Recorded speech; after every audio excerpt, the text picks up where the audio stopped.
ده الريسبشن. ريسبشن على الشارع. دي غرفة.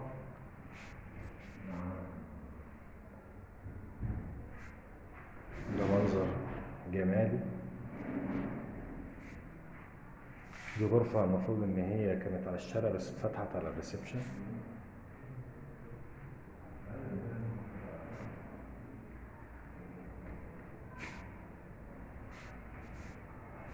الشقة دي سعرها لقطة 3 وريسبشن مطلوب فيها 550,000. دور 11 فوق منها دور. دي بلكونة على الشارع. على الشارع بدون أي مجرى. وفيها أوضة على الشارع وريسبشن على الشارع.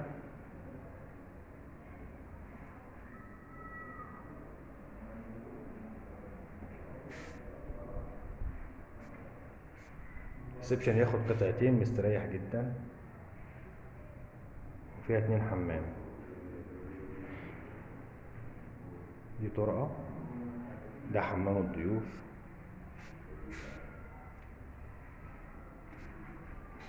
دي طرقة كده بتوديني على بقية الشقة.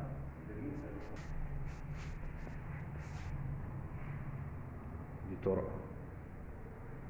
الشقة كلها جبسن بورد.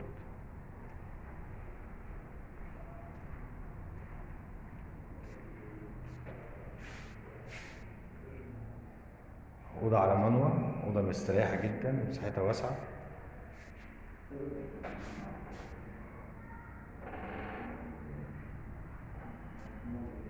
برضو دي غرفة تانية.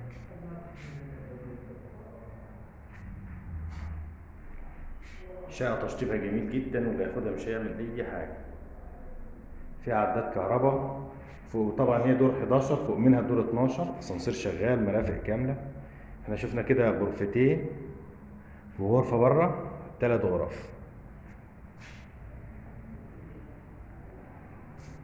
ده الحمام الرئيسي. وده المطبخ مساحته مستريحة جدا اهو.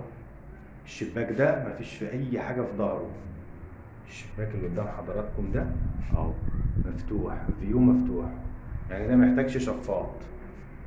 شقة جميلة وتقسيمتها حلوة. المطبخ مساحته مستريحة جدا زي ما حضراتكم شايفين. شقة تقسيمتها حلوة ومساحتها حلوة ونظامها جميل. سعرها لقطة. اللي مطلوب فيها 550,000 جنيه فقط. السلام عليكم ورحمة الله وبركاته.